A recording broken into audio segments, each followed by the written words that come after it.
This episode of the Nerd Corporation podcast may contain spoilers and explicit language. Listener discretion is advised. Hello, nerds. This is Wacko, and you're listening to the Nerd Corp podcast because you know what's worth listening to. Bye. We are the Nerd Corporation.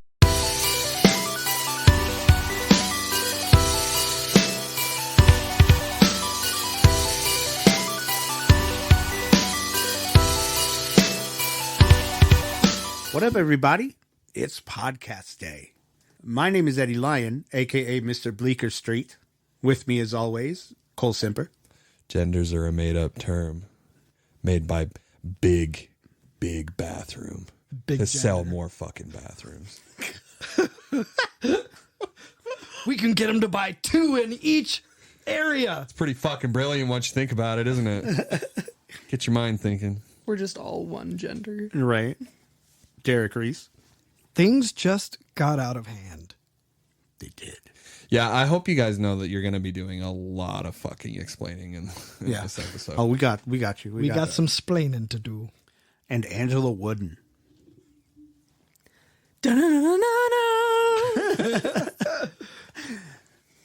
Nick is out with the mud butt.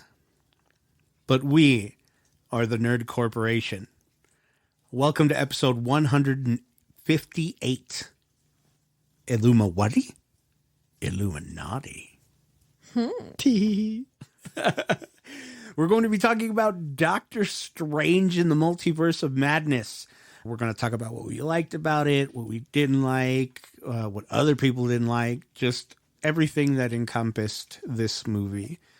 But first, let's get on with the nerd news. So, Discovery pulled the plug on the Wonder Twins movie. Boo. Because I forgot what it was. I'm sure it's just another case of executives going, I don't know who they are, so no one else will. And it's something to that effect. Like, I knew it. There's more to it. So the article is from Giant Freaking Robot. According to the Hollywood Reporter, the project was on the chopping block several weeks ago as a casualty of the newly minted Warner Brothers Discovery partnership. It forms part of David Zaslav's mandate that DC movies should be developed with a theatrical first goal. The Wonder Twins was said to be too niche for mainstream audience and was subsequently scrapped. The move also follows the CEO's pledge to cut around $3 billion in costs as part of the merger. Jesus. The HBO movie reportedly carried a budget of $75 million. Unlike the Wonder Twins, Zaslav wants HBO Max original films to stick to budgets of $35 million. What? In what fucking world? And first of all, fucking world? You know what else was niche? Guardians of the Galaxy. No Yeah. Shit. So, Which is like one of my most favorite franchises. It's one of most Marvel. people's favorites. Yeah. Look, I can tell, like, come on, take a fucking chance. Don't be a pussy. I can see where they're coming from, but it's exactly that. You're being a pussy. The decision was made as higher budget offerings didn't bring in enough cash/subscribers. And projects with a lower cost seem to retain streaming customers just fine. Meanwhile, theatrical movies attracted new people in truckloads, with The Batman raking in huge numbers for streamer following its cinematic run. They're like, nobody knows who the fucking Wonder Twins are. No one's going to fucking watch it. It's but just...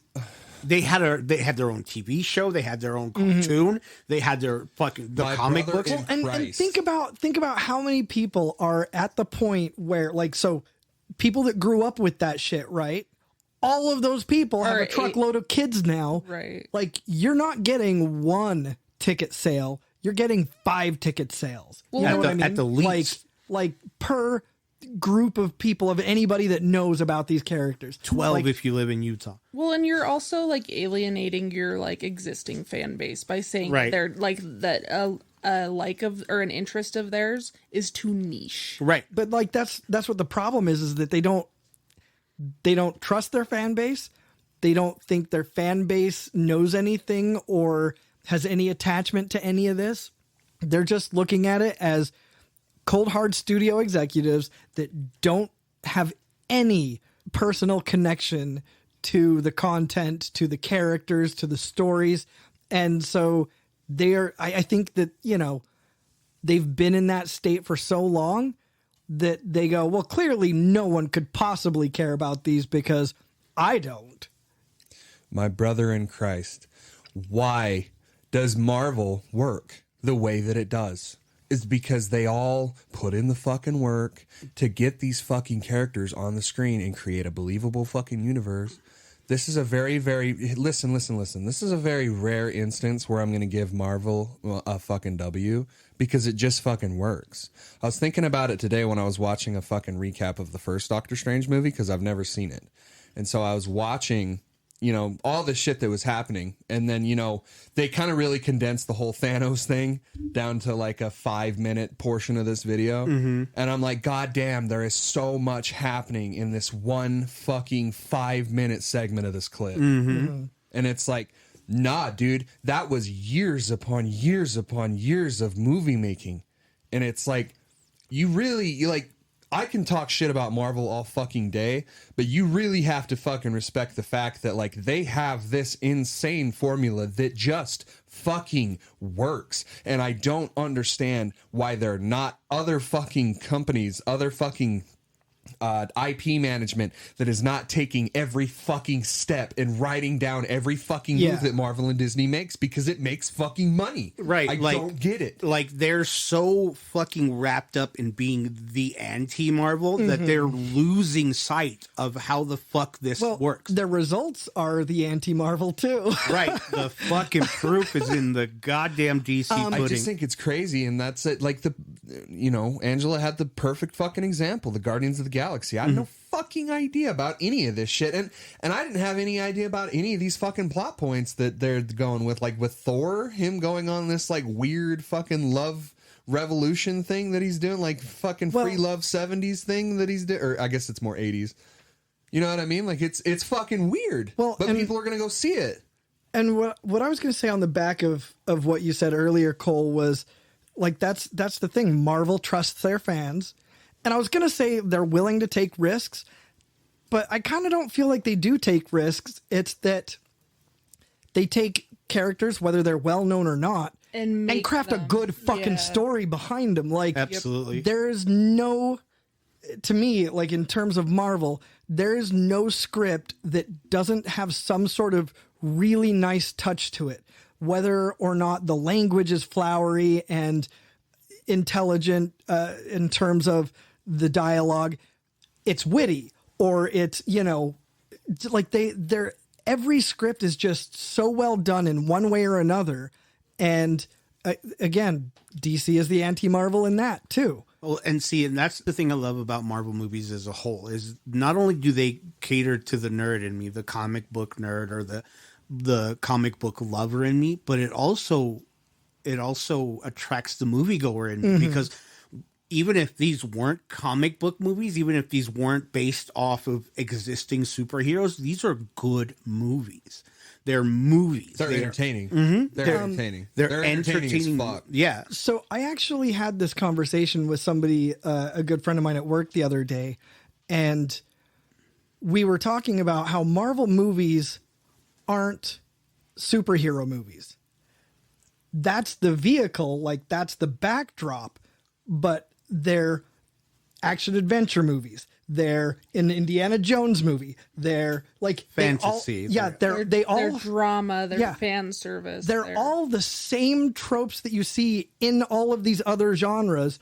It's just with, you know, that superhero template laid over the top of it. And so I think that's what works so well about it.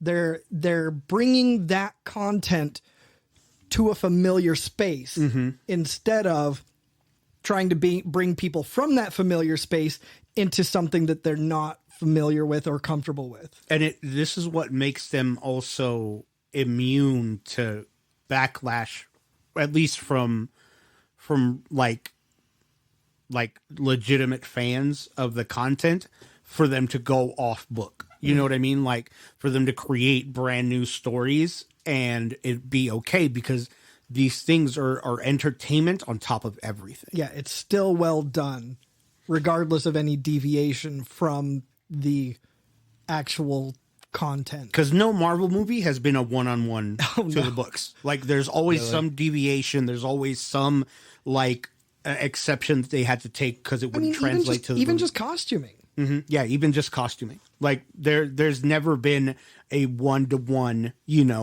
Marvel movie.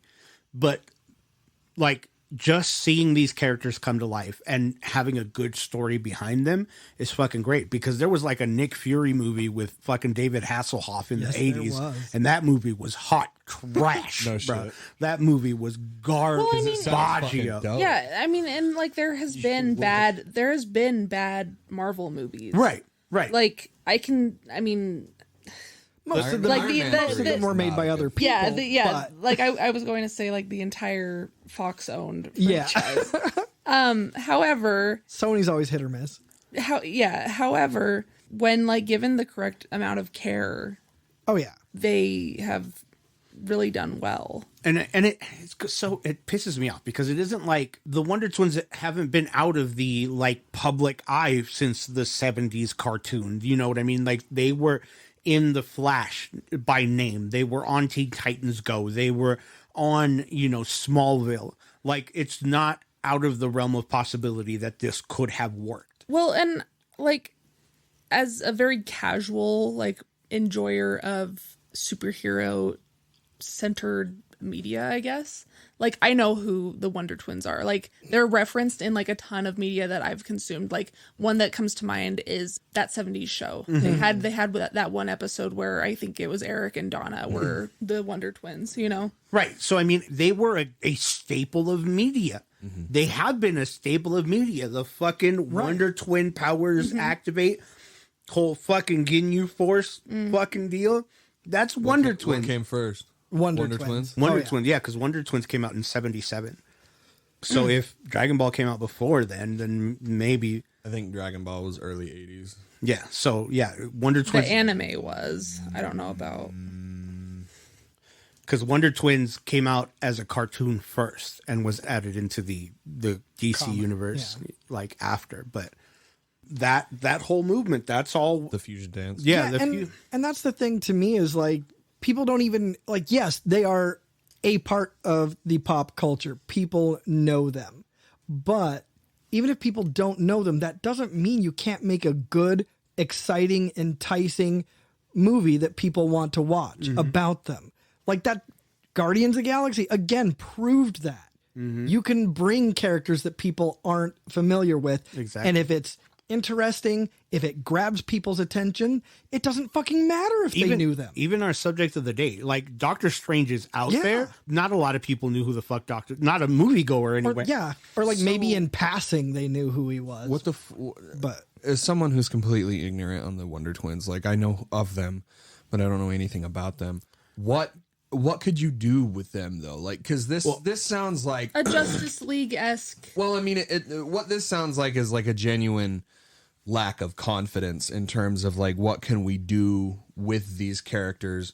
Like, I'm not saying that it can't happen. I'm just saying that I don't think there's anyone over there in charge of writing, like, that they can find some sort of fucking, like, the script had to have been bad, right? Like, it had that to was have been the main thing. Well, I mean, so the Wonder Twins are two alien siblings that come down to Earth, right? Like, save the world. They do the fusion dance or whatever, and that's how they activate their powers. So, and the powers are a little out of this world. Like, they're a little silly, but they, one of them can turn into any animal they want, and the other one can turn themselves into any state of liquid. Like, I can see, like, trying to get that might be a little tricky. So, but what do you do though? Do you make it gritty, like their successful movies? Or do you make it like campy and fun, like their shitty movies? I would say campy and fun. I would say campy and fun, right? And like, just off the top of my head, I would say make it like a brother and sister Hardy Boys. Yeah. Like a mystery song. Yeah. There's a clue. Like, clue. I've got a raging clue. Raging clue. But like, boom, right there. That's a movie so many people would go to see. So many families and kids would go to see. Exactly. So that is why we at the Nerd Corporation have given Discovery Media Nerdcorp L of the Week. shame on you. Did you see that thing about Kojima and Norman Reedus hanging out? And Yeah, Norman Reedus basically just said that Death Stranding 2 is fucking happening, which I'm so bummed about because that could have been such a cool game to just leave. You know what I mean? Like, Yeah, no, I agree. It would have been a great game to leave and never ever go back to again. It's funny that you say that because the second I get my fucking Steam Deck, I'm putting that bitch on there. I'm so fucking excited, dude. How do you feel about them calling the Steam Deck the Switch killer? he agrees with Pretty it. fucking accurate. Yeah, I But, think so. I mean, there's a reason why you should own a Switch. Zelda, Mario. Like, but I will tell you that, oh, bro, I could go for hours. But technically, yes, you could. If someone said that, yes, I would totally fucking agree.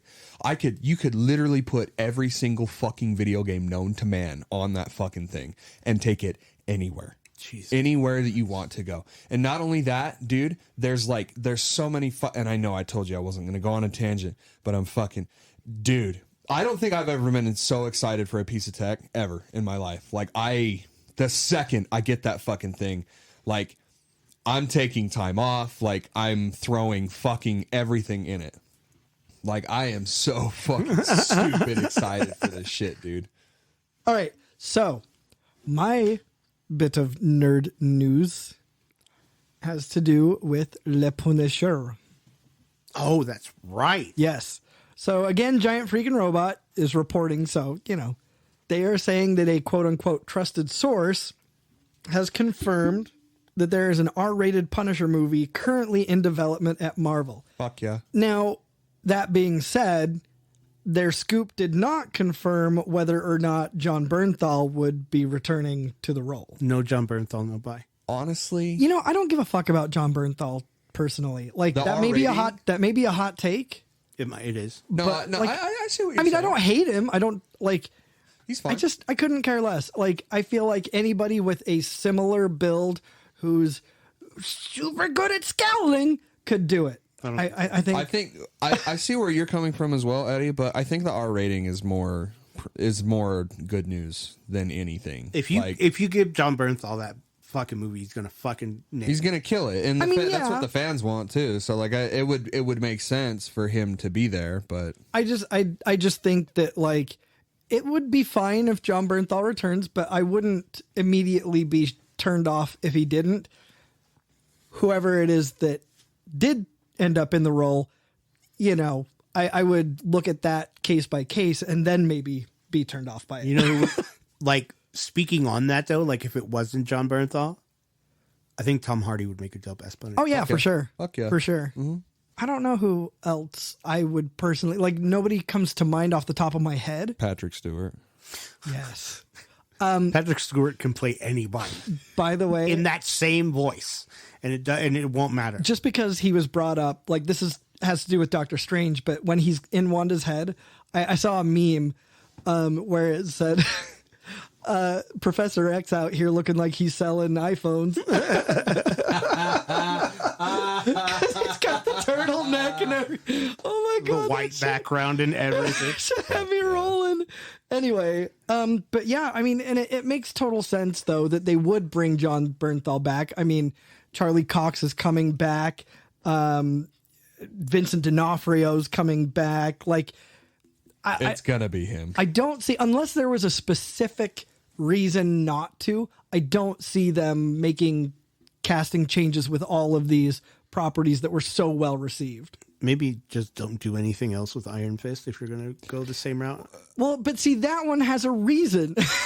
So What is the Punisher's reason for existing or Like for being the for Punisher? being who he is? What's his bats? So for his- Batman, you know what I mean? his family was killed. He was this ex-military dude, and so his family was murdered as like a punishment for him. And so he's like, well, now like I have really nothing to live for and I don't have anything holding me back. So I'm just going to fucking kill all the bad guys. The John Barenthal one was Netflix, right? Yes. Right. That's the one where he's like in court and he's like, and I'll do it again. I fucking loved it. Yeah. Well, and yeah, I kind of want to watch that because it seemed that it was good. It's so good. he basically turns into Ken Jeong. Oh, fuck me, I fuck you. And just goes off. Dude, some of my favorite Punisher comic books are him and Spider-Man. No shit. Yeah, him and Spider-Man are like the buddy cop. Yeah. Like, well, and I liked it on the experience. cartoon as well. Like, Yeah, it was, I mean, obviously it wasn't like Punisher at Punisher, you know. Is Punisher like a 70s or an 80s thing? No, I mean, I think he's been around. Jimmy, will you look up when Punisher came out? I can't help but like to connect it to Max Payne because that's literally exactly what Max Payne is. Yeah. So Like the family and everything. 1974 was when he was first introduced, and he was first introduced in Spider-Man. Yeah. But like it was great in the cartoon, but of course he wasn't able to be his most Punisher self. Yeah. But it was still cool. It was still a lot of fun. I love that this is a thing because that means that we can have Tom Holland and whoever they decide is Punisher. And like it's one of those things, dude. It's like the Wolverine and his and like in Old Man Logan, the whole, adult and kid relationship, but like he's like the serious like mad killer, and of course Spider-Man's his right. You know what I would dig the shit out of? Just sort of like a movie with like a menage a trois of like trying to catch each other, like Spider-Man, Punisher, and Venom, and all of them are just constantly trying to fuck each other over and get each other. Like, I think that would be fucking brilliant. It's there are so many possibilities bringing the Punisher to the big screen. So I think that's a massive win. But yeah, so that's my my nerd news. Hell yeah. Sweet. Before we get into the subject of the hour, if you're listening on YouTube, please don't forget to like, share, comment, subscribe, hit the bell notification. We want to beat the algorithm and get into as many nerdy ears as possible. So help us out with that. Also, we have merch. Go to tpublic.com and search The Nerd Corporation. Get a bunch of stuff with our logo on it. Show it off to us, and we might give you a little something to thank you. Yeah, and Eddie designed some cool shit. So Thanks. yeah. Just recently, we've put the NWO on notice that it is a Nerd World Order. Get your Nerd World Order t-shirts, mugs, tapestries, Panties, dildos, butt plugs, all of them. Get yours today.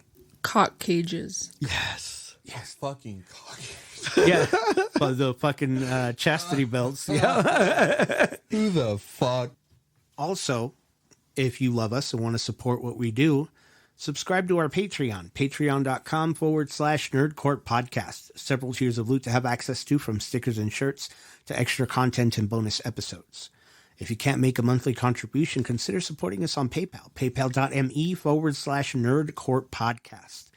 We want to have the best loot, give the best giveaways, and give you the best nerdy experience, and that is the best way to do that.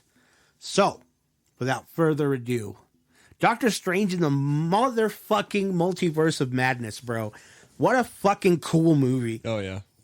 I mean, like, my little nerd heart was exploding throughout that entire fucking movie, bro. Yeah. Like, Dude, and it was such a Sam Raimi, like, amazing, wonderful, unapologetically his fucking movie. Yeah. Damn, dude. like, honestly, dude, like, that movie is such a love letter to the Evil Dead. It was. Oh, yeah. It was. Yeah. God, Like, I would have been sick to my stomach if they didn't have that end credit scene. That was so beautiful. Yeah, I think Sam Raimi just doesn't lose his touch. Dude, no. Like, I know I give the Sam Raimi Spider-Man movies a lot of shit, but And they deserve it. Yeah, but I mean, like, he has a charm about him when he makes movies. Like, you're immediately able to tell when it's a Sam Raimi movie. Like, See, I felt like with the Spider-Man movies, you didn't feel that though. I feel like he was like really restricted. There was a lot of lot of interference with fucking Marvel. I don't know really say Marvel, probably Sony. Yeah, like Sony. Like there was, and he's on record saying, especially with number 3, the one that everyone fucking hates,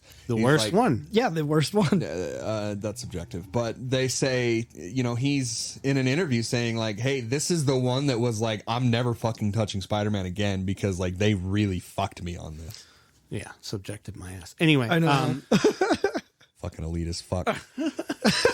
No, so with that being said, I think we should talk about why people hated this so much. And I think like a lot of it stems from Sam Raimi and his like type of his style. Yeah, so this is what I wanted to say. I'm a very passive fan of Raimi.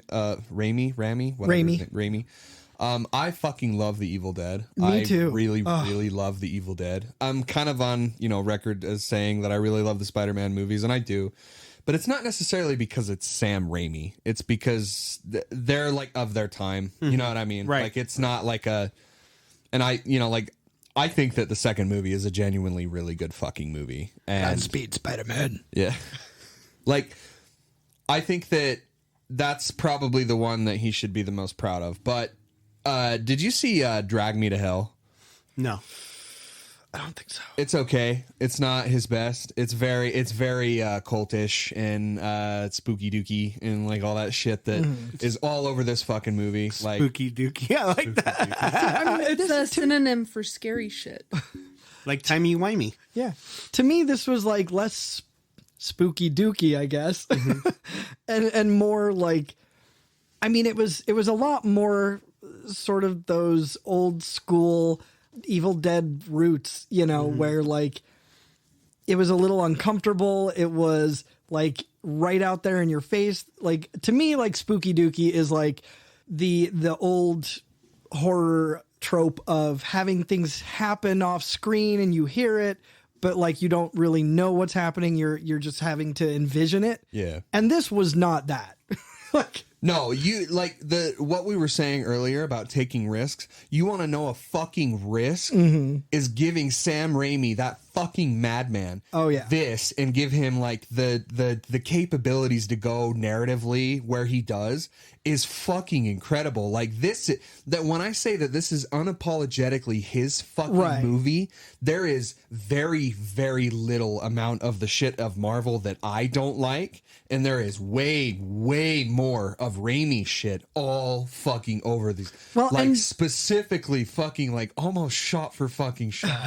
Some of his fucking like his women covered in blood chasing someone down a hallway skit. That's where I was like, this is a fucking Sam Raimi movie. And like it's very Carrie. this like Doctor Strange is like the perfect character to have done that with because of all of the occult and magic stuff and all of that. Like they could not, like I feel like they absolutely picked Sam Raimi specifically for this project because of who Doctor Strange is and who Sam Raimi is. I was gonna say anybody else. Give me anybody else that would have done with this story that they were trying to tell. Any fucking one else. Yeah, absolutely not. Couldn't have done it. So with that, we'd like to introduce a new segment called Hoes mad, hoes mad, hoes mad, hoes mad, hoes mad, hoes mad, hoes mad, hoes mad, hoes mad, hoes mad, hoes mad.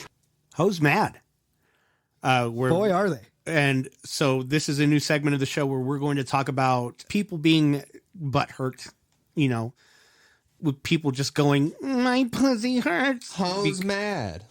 Because of something or because of another thing that happened in a movie or any kind of media that really isn't a big deal. It really isn't. It's first world problems. It really is. Really is. So this movie, of course, isn't the natural order of things as far as Marvel is concerned. Right? We've got a little more, I don't want to say gore because it's not gory. It's dark. It's hard to explain. It's It's dark. It's unsettling. It's unsettling. That's the best way. Yes, it's unsettling. Like when Wanda has like a fucking blood crazed look in her eyes and she's chasing someone. Well, and she has like a grudge-ish moment where she like unfolds. More of a Pennywise actually, where she like unfolds herself. My God, bro. When she's coming out of the fucking portal. That shit was like, I was like fucking hot being up my fucking hand deep in the popcorn. Dude, that was a cool fucking this whole thing is meant to take you out of being comfortable and to, you know, really sort of exploit that magic, that cult, that darkness, and just really make everyone just not okay, like just unsettled. It's almost kind of like as if to have a compelling villain, you need to have compelling reasons on why they are doing what they're fucking doing. Mm-hmm. And why this movie fucking works so well for me is because Wanda actually fucking takes care of business. She doesn't fucking beat around the bush or anything. She's just like, I understand that you're a whole bunch of sorcerers in this like castle fucking thing, but I don't care. I'm going to seduce one of them and tell him to run away, and your whole fucking operation is done. And then I'm going to murder you. And that's what she fucking does. Like, I know I'm getting ahead of myself here, but like the fact that like, that we are actually killing fucking characters, and not only that, like in brutal fucking ways. The tuning fork guy, which is fucking tuning fork guy, fucking tuning fork. I'm sorry, for fuck's sake, Big L. That guy, he might as well replace that tuning fork with a fucking no. L. You know what? None of what happened to him was his fault. I know at all. So how dare you? Are you victim blaming right now? I know, right? Fuck tuning fork guy, dude.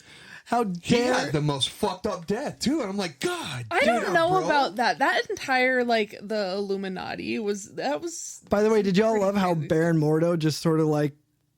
I don't know who that is. Oh, he's the one who didn't die because he pieced out and hid. Chiwetel Ejiofor's character.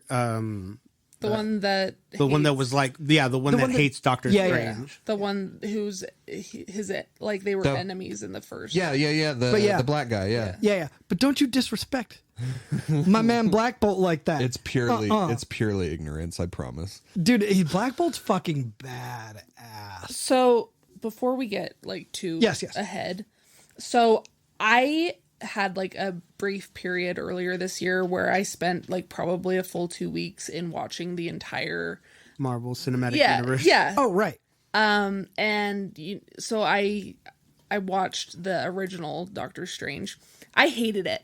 I thought that it was really lame, honestly. However, I do love Benedict Cumberbatch as an actor, and he was the one like that made it for me. But then I loved seeing him in the Avengers and Spider-Man. So I would like go as far as to say is like he's like one of my top 3. Very nice.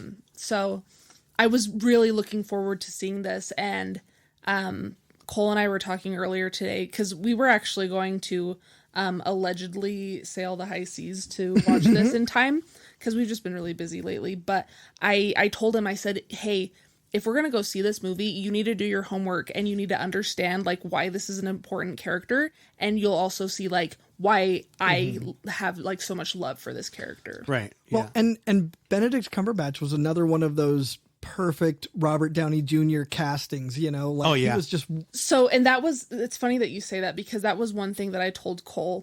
I said, now that Iron Man is gone, I see Doctor Strange as like the Iron Man of this like type of generation of this phase. Yeah. Like he's like the older fellow that's like the teacher and like helping like just like how Iron Man was helping out Spider-Man, Doctor Strange is now helping out Spider-Man and another young person, you know, like yeah. So real quick, please explain to me his powers. Okay. So he's technically a normal dude. Like I see it kind of like no, he is not a normal dude. Is it okay if I do this one? Go right ahead. Okay. Yeah, please. So in the first movie, so he's a surgeon, like a well-renowned surgeon, like the best that there could be. Gets in a really bad accident, becomes somewhat paralyzed, but like overcomes it to an extent.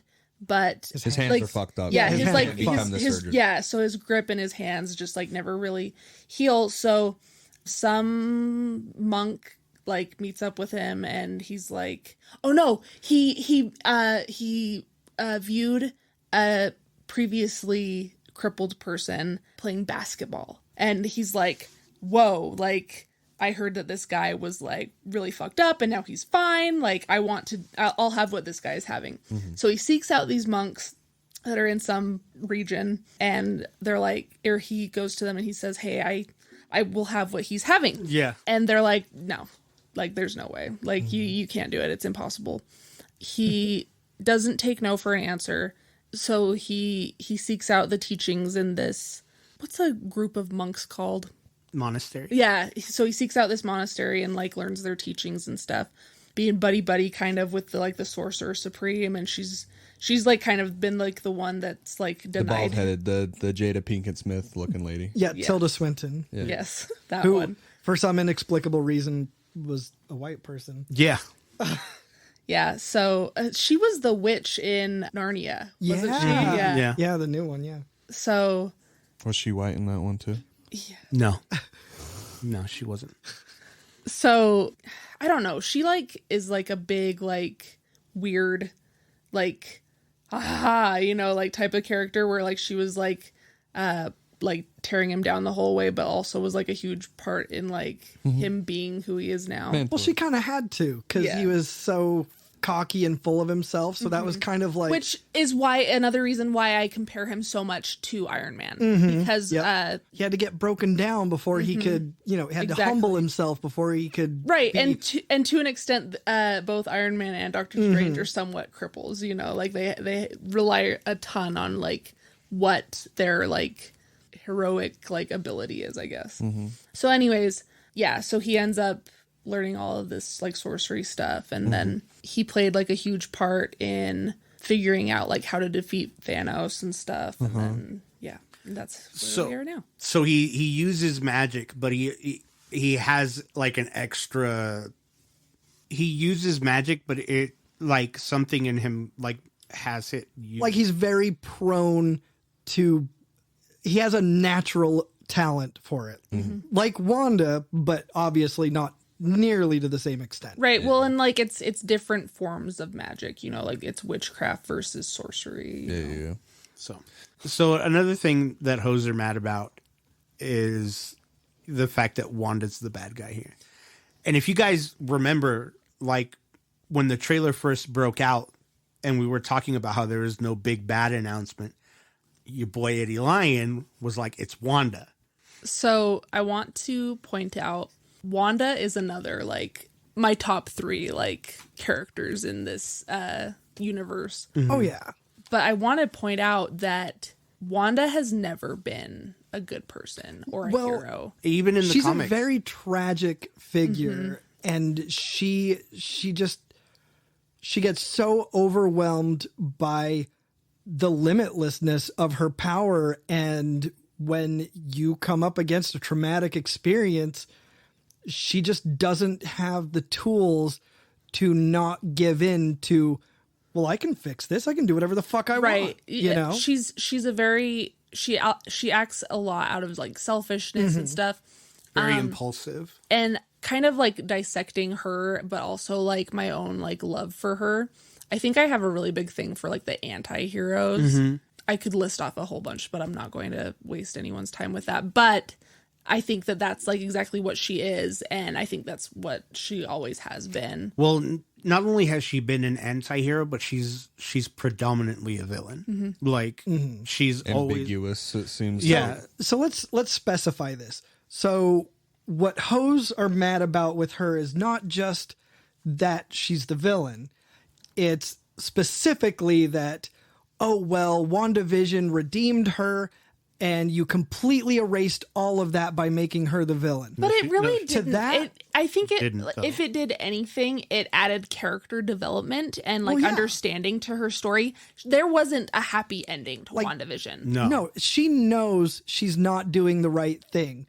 And just because she happened to do the right thing at the end of the WandaVision series doesn't mean mental health, good, we're all set, let's fucking do this, hero time, go. Like, she was, so that, like Angela said, that ending was super tragic for her. Not only did she lose her husband again by doing the right thing at the end of the series, she also lost these 2 children that she created out of pure grief, pure unadulterated grief. Right, because she created these children as a, like, you know, like, this is what my life would have been like had, you know, Vision not died. And so, like, I'm sorry, her psyche at the end of the series is even more broken than it was when she created the town. It's rocky and at enslaved best. everybody. Yeah, it's rocky at best. So, fuck you, she's not redeemed. Yeah. But second, on top of all of that, she gets the Darkhold from Agatha. Yeah. And the Darkhold has a dark hold on people. That's Like, right. That's right. I mean, as if it was needed, but, you know, the Darkhold corrupts its user, and, I mean, I'm sorry, she's already broken as fuck. It didn't need to do much. Yeah. Right. Like, so that's an absolutely ludicrous argument, because, like, not only are people saying, like, how dare you erased all that series and her redemption, they're even going to the point of saying it's illogical to have done that and it's bad storytelling. Okay, no. Think about a time in your life, if you've had it, where you've had just absolute grief, and then tell me that it didn't make sense that she still struggled with it after one single time of doing the right thing. Yeah. Well, it just turns out that you have to, like, turn your fucking brain on to understand like reasons on why people do the things that they do. Yeah. It's too Watch that fucking scene of her listening to her kids. Like, she's just barely taken over that body, and she's like, the kids are like, Mom, where are you going? You know, and she's like crying. She's like immediately crying because she's like, holy fuck, I've waited so long just to hear those words, you know? It's like, watch that fucking scene and tell me that she's not a compelling character. Oh, yeah. Like, and not only that, like, this, a little while ago, I had a little bit of an unhinged rant about Call of Duty and killing children. I won't go into it because it's, you know, you can go listen to it. But I criticized it pretty heavily about, like, it not wanting to show its reason, it not wanting to show why this is a big fucking deal. You know, you pussyfoot around it. You know, you imply. This movie doesn't fucking imply.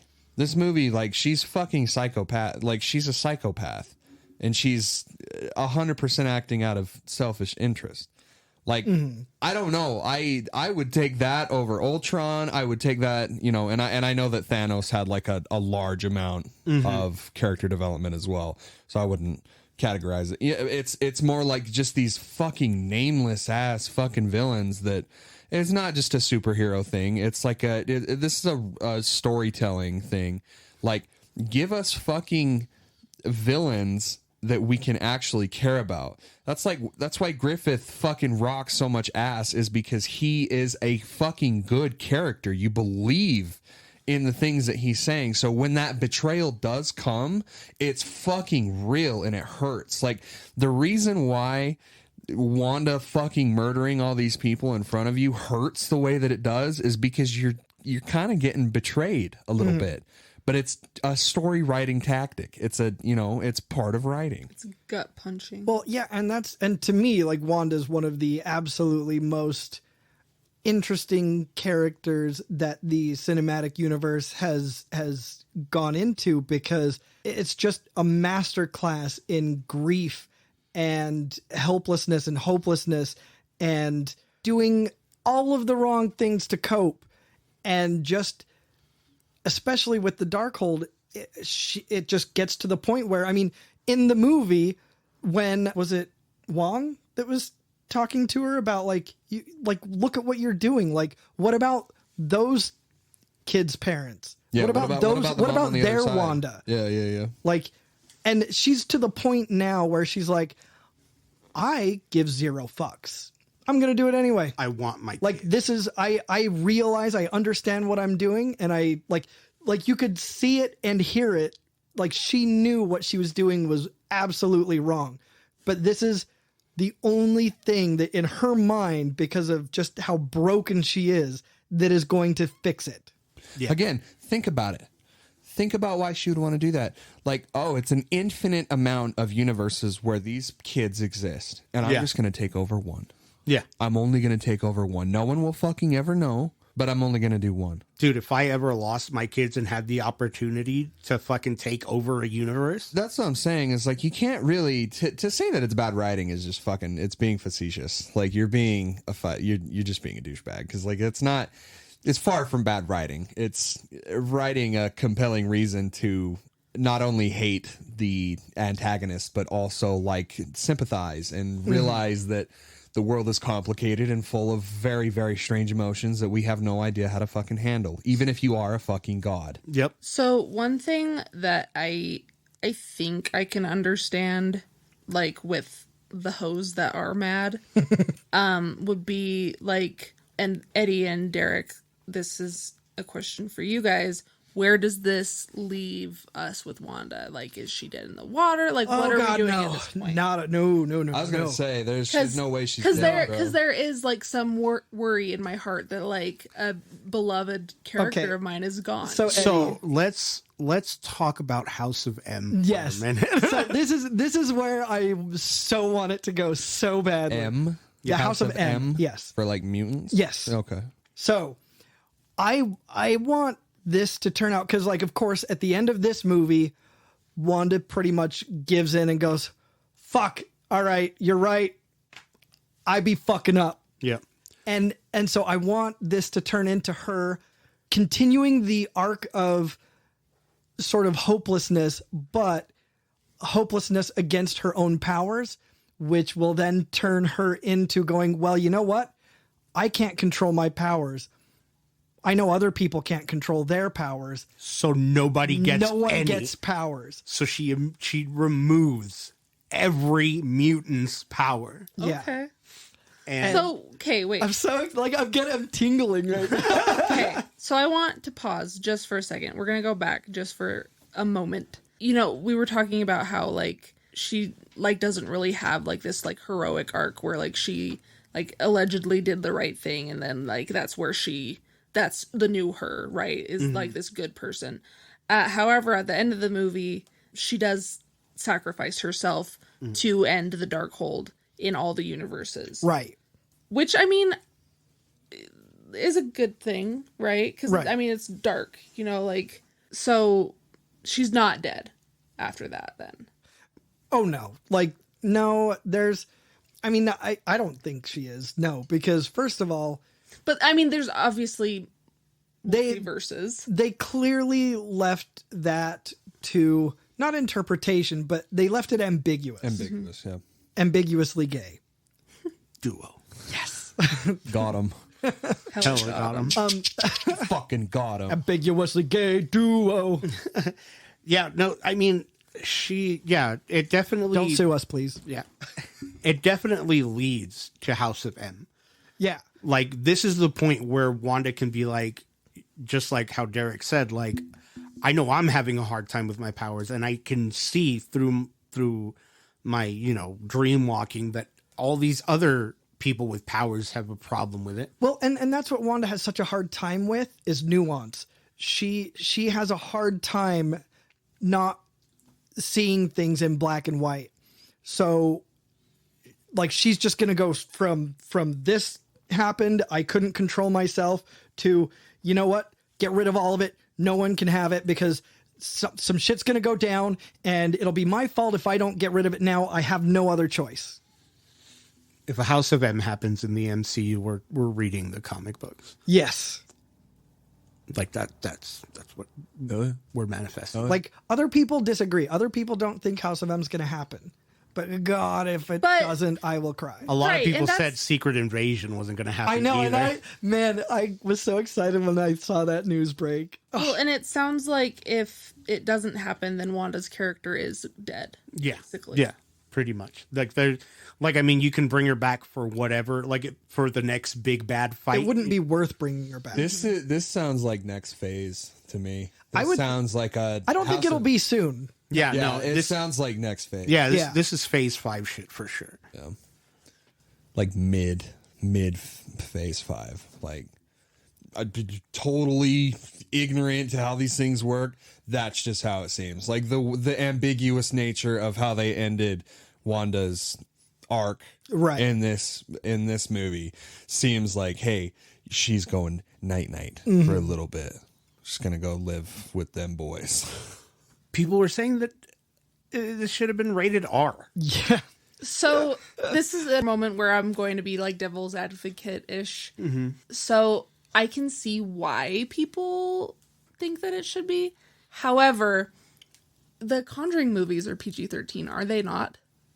Yeah, but it's the problem here is that Marvel has created a name for itself being Clean, family friendly. not even that, but like pretty skirting the line ish in terms of like what's appropriate and what's not. Obviously there's death and there's taboo topics and everything like that, but there's never anything like to the same level that we see in this movie. Yeah. Whereas I can understand if I took my kid, you know, like if I have like some kind of restrictment. I mean, that's why restriction. Did you say God, restrictments? Restrictments. I don't know what the fuck. That's why the PG-13 rating exists, because you shouldn't be bringing in your 9-year-old. Let me finish what I'm saying. Like, I can understand that if a family went in there and it's like a family that has like restrictions on what their kids are watching and they're trying to monitor it and shit, because like there's a lot of fucking shit out there, especially with the internet. God, it's got to be fucking hard to be a parent in these days. Like, I can understand that when you go into a Marvel movie, it's like, oh, the last Doctor Strange movie was a pretty good superhero fun-filled romp. But then you get into this movie with this director with this unsettling tone, which I think that's like the best way to put it. Well, and I think the tone is really what people had the problem with. But It's unsettling. So it's like you get kids in there that are like 5, 6, 7, 8, all the way up to 10 years old. I was a gigantic pussy when I was a kid. This movie would have fucking terrified me as a kid. So it's like, I totally get it. Yeah. I don't understand the R rating. I really don't get that at all. But like, this is one of those times where it's like the obscure nature of the marketing didn't really show what this movie entailed. And I see that as a positive. I see value in that because I see this as very surprising. There's surprising moments in this. Yeah, no, there were quite a few moments where like my jaw was on the floor. Oh, yeah. I was like, wow, and then I was like, oh yeah, this director made the fucking remake of Evil Dead, you know, like this is amazing. Like, hello? But I mean, movies have been doing this shit for fucking years. yeah. Like, Jaws was a PG movie. Raiders of the Lost Ark was a PG movie. and like, let's be real, Jaws was more gory than this. Right. Fucking So- Critters 2 was a PG-13 movie, bro. Like, I mean, there's a list that, like, I mean, you could The Dark Knight was a PG-13 movie. Like, So let's think about the gore that's in this movie, because the most we get on screen, right? Because we don't see Captain Carter get cut in half, but we do see the blood afterwards. It's implied. Right? And other than that, we get Black Bolt's head exploding under his cowl. tuning fork guy. Tuning fork guy. Bitch ass made motherfucker. You put some fucking respect on fucking Blackguard Multigon's name, you Tuning son of a Fork Guy, bitch. Yes. Oh my god. So yeah, we had that.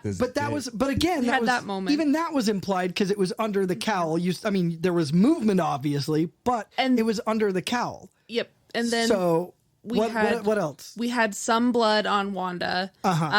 Very, very Evil Dead-esque. Like Yeah. the freaky woman chasing. Yeah, oh my gosh, fucking loved it. We had some robots ripped in half. And then we also had undead Doctor Strange. Yeah. Which Zombie Doctor. was so well done. That was and the dopest shit. So Sam Raimi So of them. But that was it.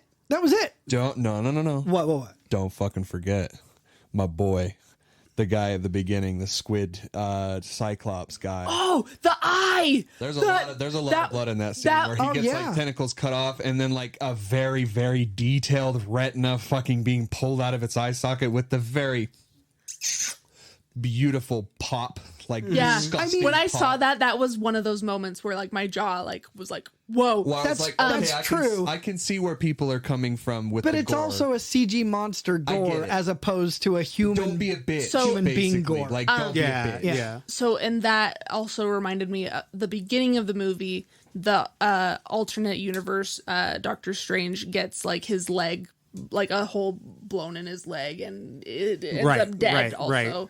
So yeah, I mean, like there were definitely some gore elements. Right. But that was more like unsettling blood. You know what I mean? Like it was Unsettling. Yeah. Yeah, it was just all Unsettling. But yeah, that's exactly what I was saying. Like on what you were saying earlier, Cole. Just like I think the unsettling nature, like the not ambiance, but the tone. I think that's what people wanted it rated R for, and that's stupid as fuck.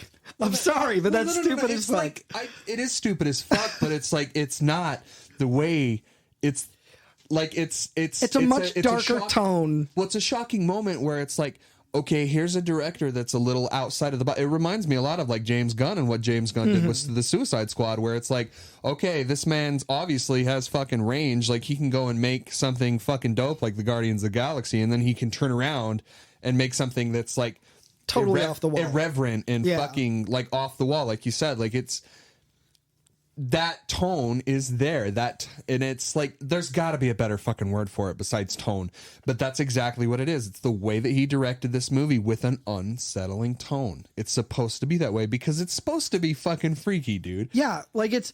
I mean, You can't have these moments of like high tension emotion like what we're feeling with Wanda. Right. You can't have that and not expect a serious tone. Oh yeah, I mean, like this movie. I don't want to say requires, but it really does kind of need that tone for it to make sense. You can't have like a Guardians of the Galaxy feel to a movie like this. Like that's not gonna work. It's gonna fall flat. So on top of that, there was a little bit of like bodily gore, I guess, which can also kind of like go with what we were discussing. Where one that stood out to me a ton was when Wanda basically like unfolded herself coming out of the portal. It was very like Pennywise, Grudge, Evil Dead-esque. But there were also like a few jump scares as well. Oh yeah, Right. Which definitely. I very much enjoyed. And I think that a lot of people hate jump scares because they feel like they're cheap.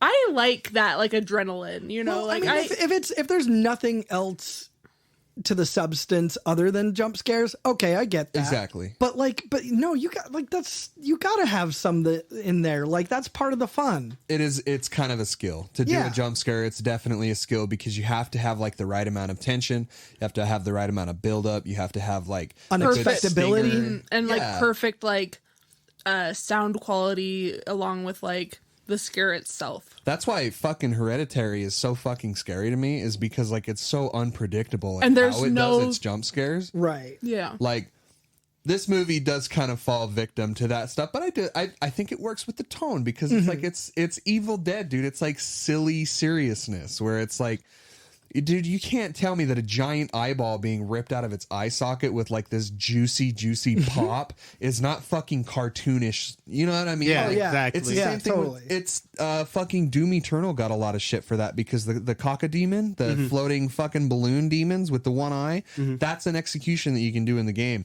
and it does the same exact thing. It's like the whoop, boop, you know, like the very cartoonish fucking pop, and it's like tone.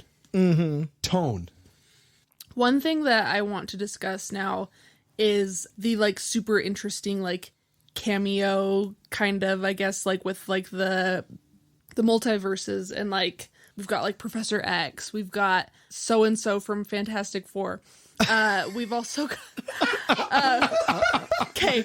And then what's his bucket? And who's her face? You are adorable. I Listen, love that. John Krasinski looked so fucking out of place no. in that Out group of of people. Bro, when I tell you that he is my Mr. Fantastic, he is my fucking Mr. Fantastic.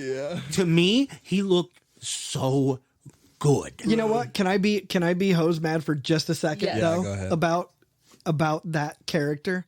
I'm sorry. There is no Earth in the multiverse where Reed Richards, one of the smartest men alive, says some dumb shit. Tips Wanda off to fucking Black Bolt's powers. That never is going to happen. I'm sorry. Reed Richards is the smartest man in the world as far as fucking the Marvel universe. Intelligence, scientific intelligence, even like he is even engineering. Yeah, creme de la fucking creme, bro. Like clever. The fact that he let some stupid shit off like that was a hose mad moment for me too. Oof. What mouth? Anyways, so one thing that I wanted to ask a question about, Captain Carter. Mm-hmm. Yes. Is the alternate version of Captain America. Right. Yes. With a British flag on the shield. Right, yeah, because Captain Carter is from the UK. But it's, what's her name, Carter, who was Captain's girlfriend. Yeah, Agent Carter.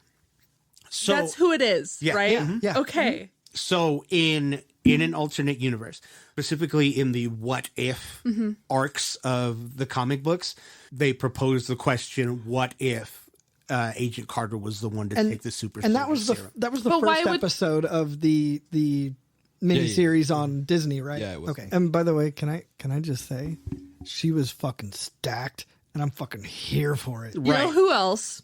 Cole coomed so hard for Rachel McAdams. Yo, dude, she's so always. fucking fun. She's got an ass like always. an onion, and it makes me want to cry.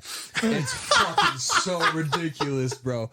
It's so, dude, and it's just don't start peeling layers. That motherfucker's so stacked in this dude. Yeah, like what's her name? I don't know the actress's name. Olsen. Elizabeth Olsen. Elizabeth Olsen.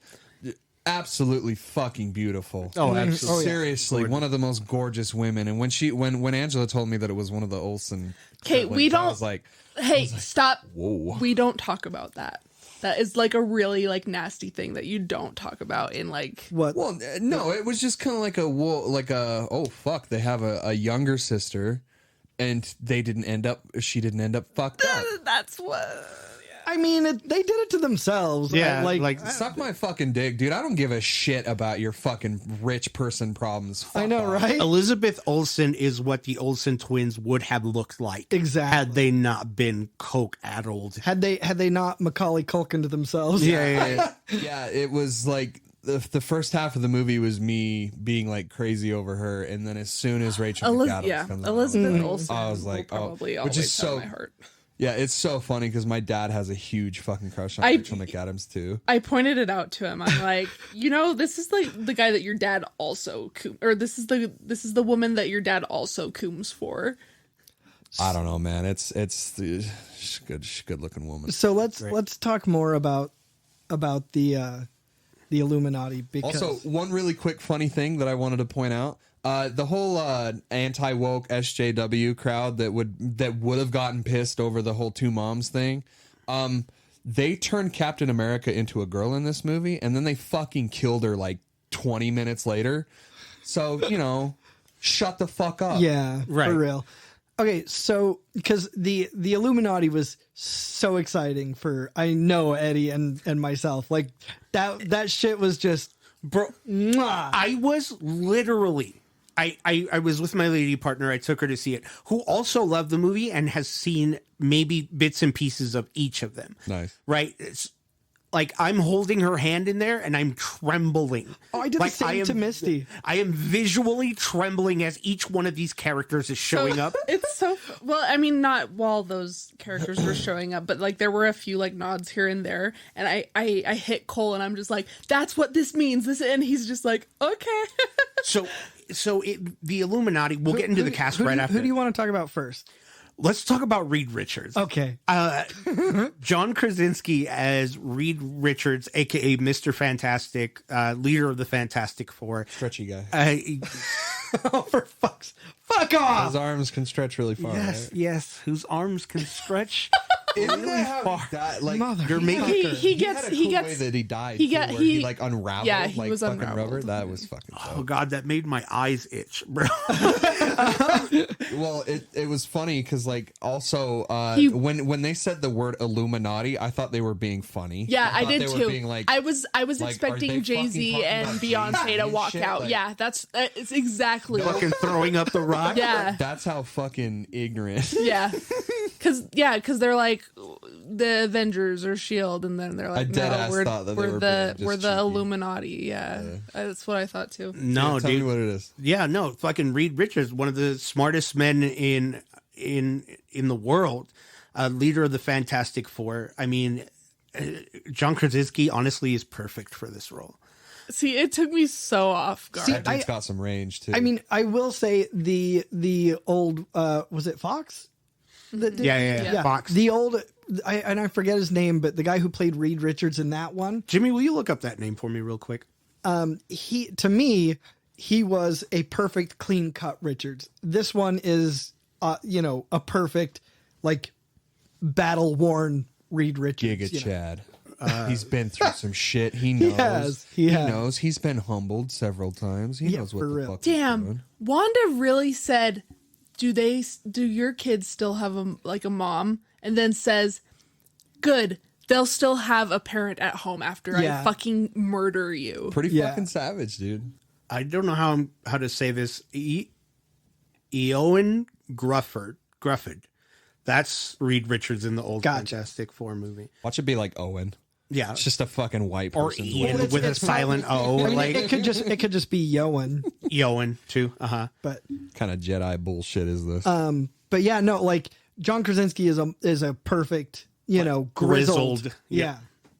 Jinx. You guys are know, right? so cringe. that was cute as fuck. Can you do it again? You owe me a Coke. I'll give you a lot more than that. Hey. Hey. But yeah, so yeah, Reed Richards was fantastic. Get it? Yes, I see it. So, any hope for a separate? I'm hoping. I really am Fantastic hoping. Four Like if this is the kickoff for their new Fantastic Four, they're on the right fucking I'm sure track. it is. They're on the right That's dead. fucking How track. great would it be if it was Jenna Fisher? It was it was in a different universe. I know. You know, they Give me Jenna Fisher, Sue Storm. They've Oh got my god. they've got so many universes, so I mean they can. You think they're gonna do a Jim and Pam thing? And then meta fucking and then thing? Michael Scott Human Torch. You just gotta make and Dwight as the thing. Dwight is the thing. They fucking won, bro. I would pay $1 million to watch that movie. I am a carbon polymer. So No, this it doesn't come off. So I mean, this doesn't like count like Deadpool out from like. Oh no, absolutely no, not. yeah. Absolutely not. Who else did we get? We got Maria Rambeau as Captain Marvel. yeah, Captain Yeah. Marvel. I can't remember the actress's name in that, but in the comics, she takes up the mantle Yeah. of Captain Marvel. So it's not far off that she was there. Baron Mordo, Yep. played by Chiwetel Ejiofor. I mean, Bitch ass Mordo. yeah. Fucking Baron Mordo's dope. And honestly, even before we had the podcast, I speculated before, you know what I mean? Like, but I always said like Chiwetel Ejiofor would be the best Carl Mordo. You know, His name's Carl. yeah, with a K. Imagine having well, I guess the K kind of makes up for it, doesn't it? It makes it a little edgier. Yeah. We got, of course, Haley Atwell as Captain Carter. Yep. And the motherfucking goat, Dude, bro. when I heard that fucking stinger, the da-na-na-na-na-na-na, I was like, you motherfuckers. What a rad ass fucking way to introduce the character, dude. Fucking Professor Charles Xavier, chair and all. In the 90s X-Men cartoon chair. I was gonna ask, yeah. Yes. I was gonna ask. I was like, what in fucking 80s Yes. gold fucking fantasy is he in this fucking thing? That like right in the childhood, man. Just Bro, the subtle brain waves. yes. When he gets into her fucking head, bro. Yes. Oh, I got fucking goosebumps, bro. And then she fucking breaks his neck. oh my Yeah. god, bro. Oh, I was like, don't you fucking touch him. So I knew, like I was like in my heart, I was like, everyone right here is going to die. There's no yeah. shot. And then he fucking and it was so early in the movie, of course. That, yeah, they were gonna fail miserably. And I was like, see, like my little nerd child heart was like, don't you fucking touch him. Yeah. Wanda Maximoff, you leave him alone right now. And she fucking killed him. And my heart sank into my asshole. Yeah, I was like, it sucked pretty bad when Walmart brand Steve Jobs got his neck snapped. That really And sucked. what did it feel like super weird that he was like up and walking though in her brain? no, because he does that. That's what he does. Yeah, he does that when it he felt- invades people's yeah. brains. Did you watch the old X-Men movies? A long time. They're ago. pretty bad, What but was like his alter ego from the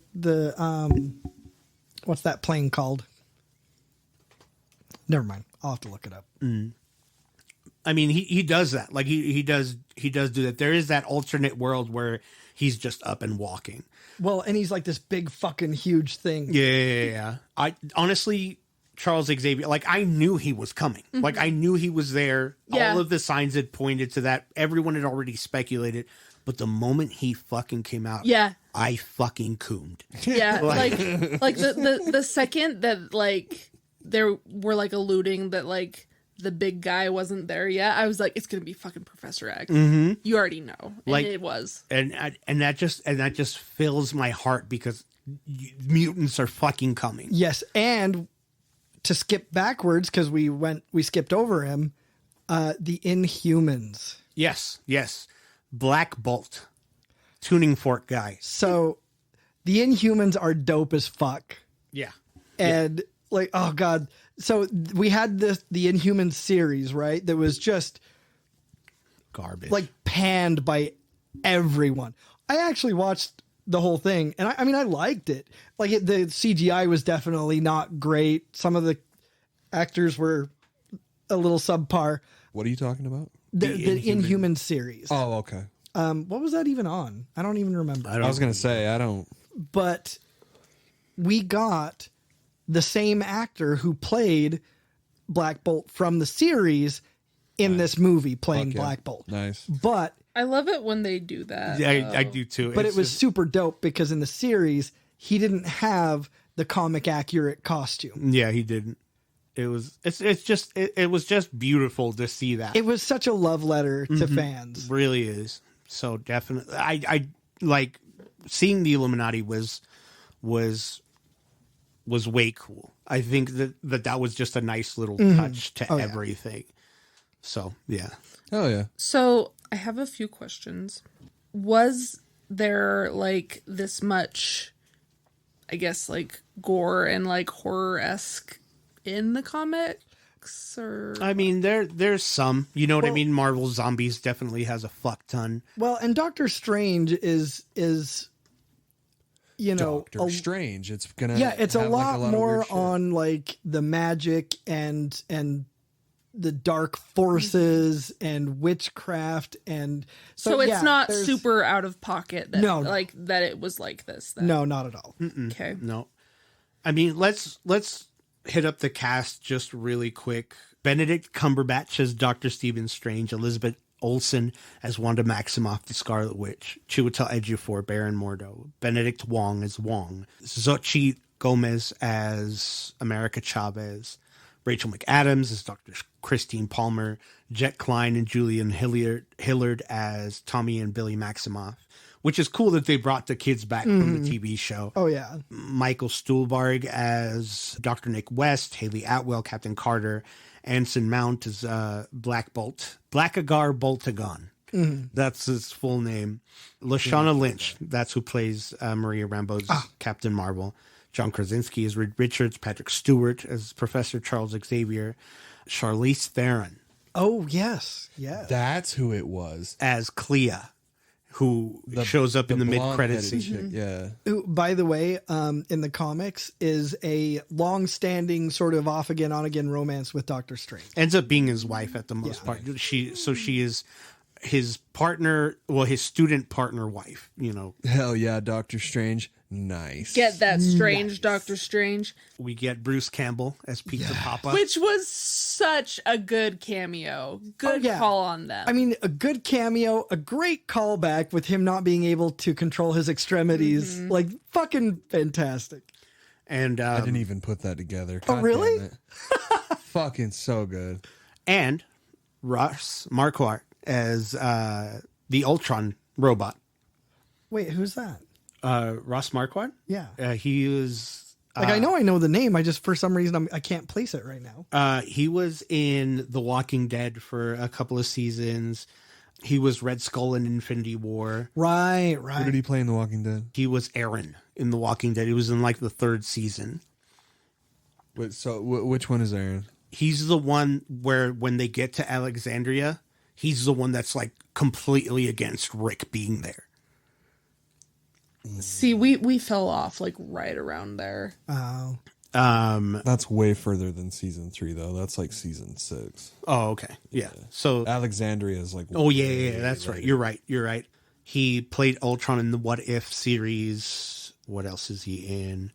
You have a picture of him up on right there. Yeah, he Just does. let me see He his does. face. Once you see him, you'll be like, oh yeah, that's Yep, fucking Red uh-huh. Skull. Oh, yeah. Yeah, Okay. yeah. Yep. He does like a lot of like celebrity impressions and stuff like that. That was pretty cool that they brought him back, even for just that like 2-second role. Yeah. Can I say one person who I'm pleased as shit wasn't in the cast? Who? Fucking Ultimate Iron Man.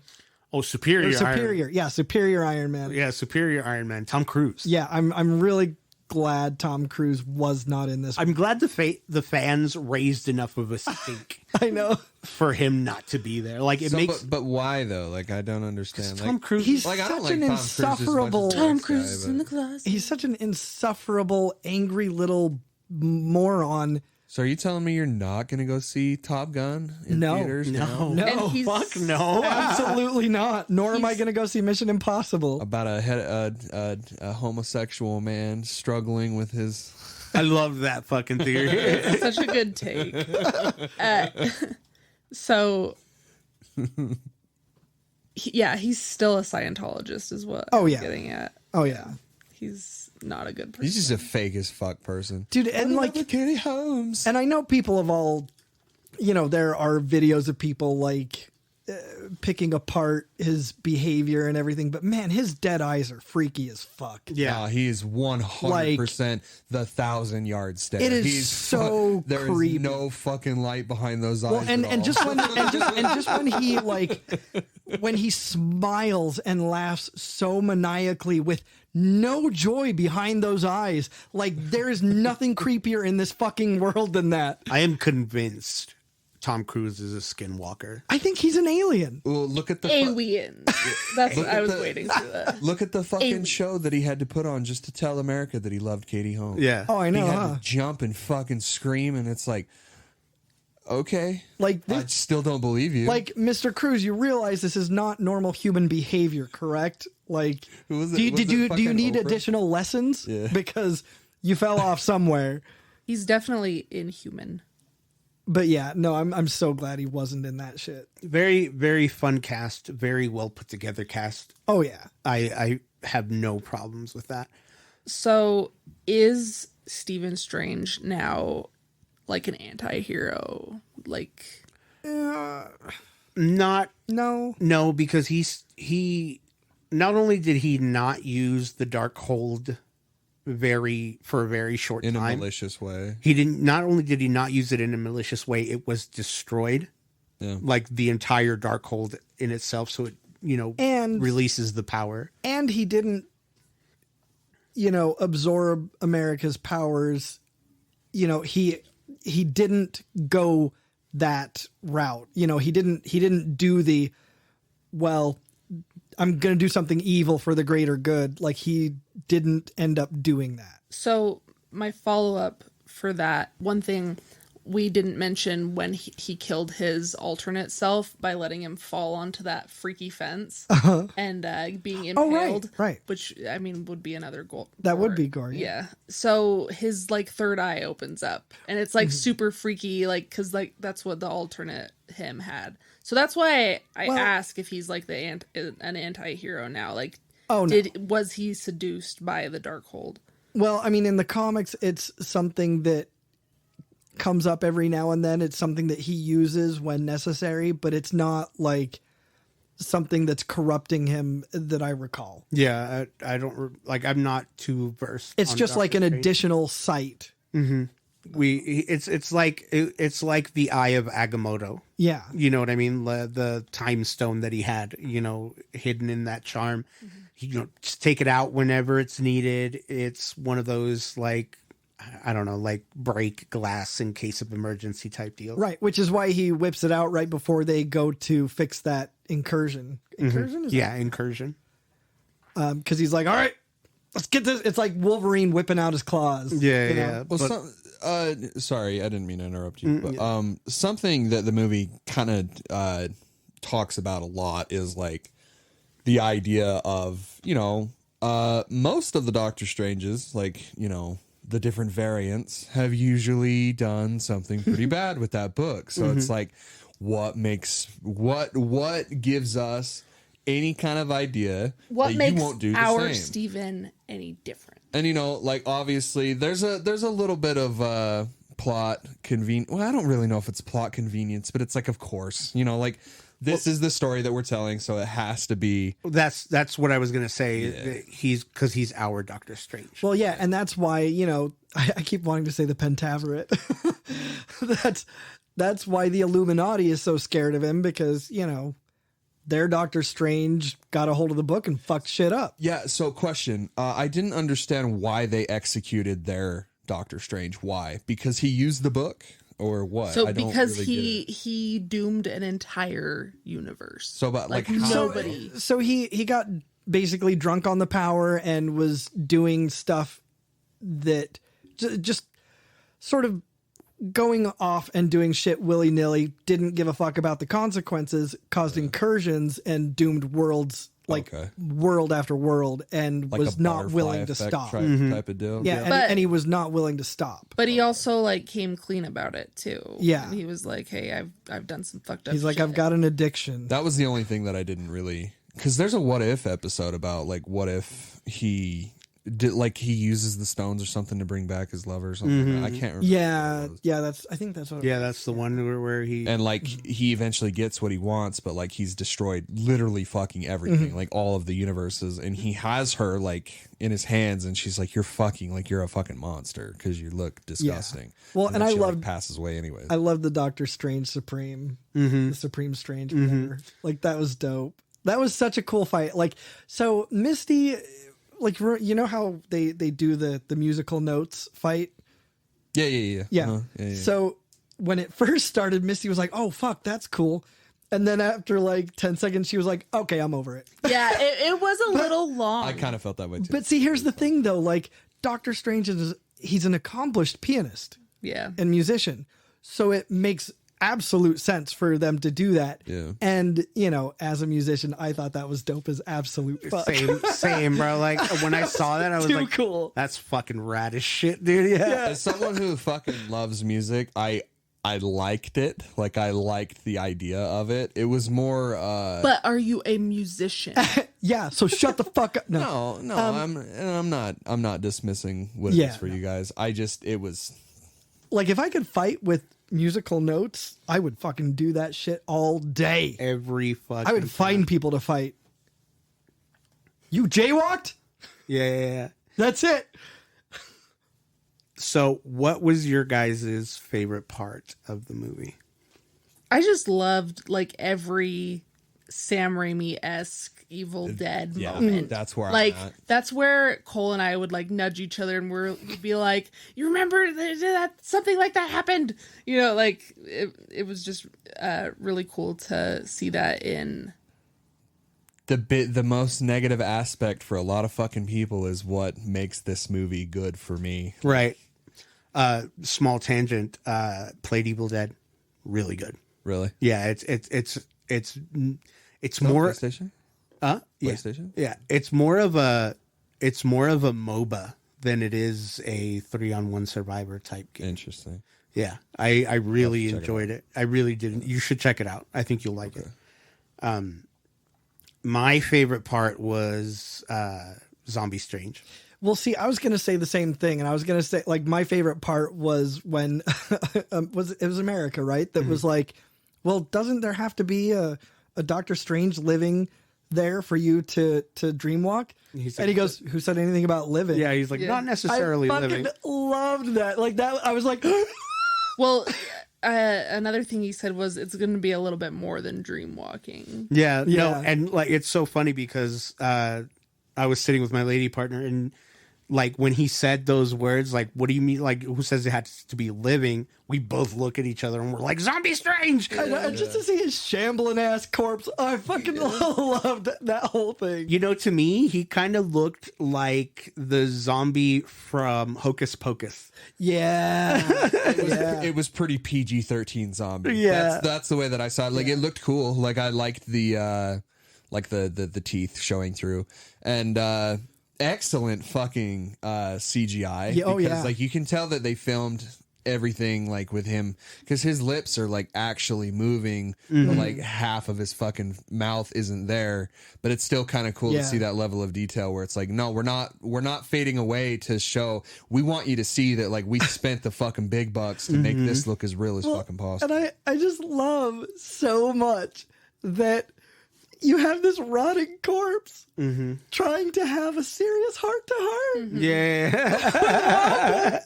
Like, that was so fucking funny. That was brilliant. It was just like the best, like, way to undercut a serious moment with unstated humor. Like, it was there on screen and didn't need to be like, for example, that, you know, the thing I hate most in the Star Wars universe of anything, like just how ridiculous Jar Jar Binks is and how over the top, like, I'm trying to be funny. And it was so understated and it was just beautiful. Yeah, definitely. Shout out the music. Music's pretty good. Oh yeah, absolutely. But the music is always good. Danny Elfman, right? Yep. Yeah, I was going to say. Was it? Yep. Yeah. I didn't see his name at all. It was in the credits, I remember. What isn't Danny Elfman? Well, I mean, it is very his style. Oh, yeah. No, very, very good score. Just like this whole movie was just very well put together for something that looked like it was just going to be another tired sequel. I fucking groaned when I saw the trailer for this at the end of Spider-Man. I was like, fuck you, dude. Yeah. Like, usually, like, a little bit more than I usually have with my Marvel movies. I'm like, to Doctor Strange, get the fuck out of here, bro. But now he's like one of your more favorites, right? So, the actual character of Doctor Strange, I don't know, this is obviously very subjective, but like the villains are where you get me, and you have a very compelling antagonist type of person with Wanda, Right. That has like I have said previously, like has very clear cut and very reasonable and believable ends justify the means reasoning on what she's doing. So it's like I don't necessarily don't like Doctor Strange. It's more like also Benedict Cumberbatch is just fucking weird to me. I don't know. I know that this is just a me thing, but like his face fucking bugs me. I was literally gonna say he has a weird face. It's fucking weird, and I know that's 100% on me. I know that, but like it's more like I haven't found a Marvel superhero that I relate to in a way that like I could say that I have him in my top 3 or something like that. I don't feel very strongly about any of them personally, but like I'm not saying that it's not a possibility. I'm just saying like Doctor Strange is just like I like his powers and everything. Like his whole aesthetic is pretty cool. I thought the cape was cringy as fuck until I saw like the utility of it. I'm like, oh, okay, this guy's just basically fucking Aladdin and he's got like a magic carpet. That's how I literally explained the cape to my lady partner. I was just like, well, the cape's like saving other fucking people. Yeah, exactly like the carpet in fucking. That's exactly. I told her I was like, that's it's his carpet to his Aladdin, without like the like over the top quirkiness or whatever. Right. Overall ratings. I mean, like, this is a top 3 Marvel movie for me. Yeah, I mean, just because of I'd say like 10. tone and I know we've been saying that word a lot, but like it's so fucking refreshing to see something that like I saw is such a like a, you know, and I've been outspoken about this shit and I'm clearly in the minority with this shit. But like I can't tell you how pleasantly fucking surprised I am over this movie. Yeah, you know like, what I mean? Well, like, with these, like, I was right there with you, but what you got to do is you just got to give them a chance. Well, honestly. We're Yeah, going to and definitely continue your MCU-cation. Well, and I think the thing about it too is that now that we're getting deeper and deeper into the Marvel pocket, we're getting a lot more diverse tones of movies. Like the first couple of phases, they all really resemble each other in a lot of ways. Very, very cookie cutter. Exactly. And so now we're getting this branching out. You've got this dark ass Doctor Strange movie. You've got Thor Love and Thunder. Like that's going to be a totally different thing. You've got, you know, all of these other things coming out. You're going to have Punisher, which is going to be dark, eclectic. but in a gritty, like street thug sort of way. Like you're going to have all of these different branches of things kind of specializing with each of these characters. These movies are going to start catering to a lot more people. Yeah. And I'm with it. Like I'm down for and it. I think what it was too, especially in those first few phases where we're building toward the Avengers, I think they wanted it all to be very cohesive in tone because you're building toward this one thing. And now that's gone. And so now we're kind of doing the same thing in reverse where we're going into these individual characters in these individual worlds. And so now we can start tonally representing each one. Yeah. And with that will come the more diverse characters like America Chavez. Right. Moon Knight. Yeah. Miss Marvel. You know what I mean? Like Right. any good, by the way, Moon Knight? Fucking great. Fucking amazing. How was Oscar Isaac. Oscar Isaac? So good. Amazing, bro. Amazing. Ethan Hawke was fucking Ethan Hawke was dope. He stole the show in that show for me. I mean, I loved him so much, but I can't stop. You know, like it's all about Moon Knight for me. Well, obviously, he has that special place in your heart. But I mean, like Ethan Hawke was an amazing villain. Okay. Yeah, he was great. Yeah, it was definitely a 5 out of 5 for me. I echo that. Yeah, for sure. Well, it is unanimous. 5 out of 5. Please go check out this movie. That concludes our talk on Doctor Strange. As always, you can follow us on social media. On Facebook at the Nerd Corporation, a podcast. On Twitter and Instagram at Nerdcorp Podcast. Or you can shoot us an email at nerdcorppodcast@gmail.com. And if you haven't already, subscribe to our YouTube channel. Search the Nerd Corporation and look out for our green NC logo. If you love us and want to support what we do, subscribe to our Patreon, patreon.com/nerdcorppodcast. Several tiers of loot to have access to, from stickers and shirts to extra content and bonus episodes. We want to thank our nerd corporate backers, Glenn the Simp, Fillmore McLaurin, and Jake Hurst, and our nerd financial investors, Kim Nichols and Dallin Gilbert. Thank you, Mom. Thank you, Dallin. Thank you, Jake. Thank you, Fillmore. We love you. Bort. If you can't make a monthly contribution, consider supporting us on PayPal, paypal.me/nerdcorppodcast. We want to have the best loot, give you the best giveaways, and give you the best nerdy experience, and that is the best way to do that. So, from all of us here at the Nerd Corporation, we thank you, we love you, and keep it nerdy, y'all. Get the fuck out of here. God bless. God bless.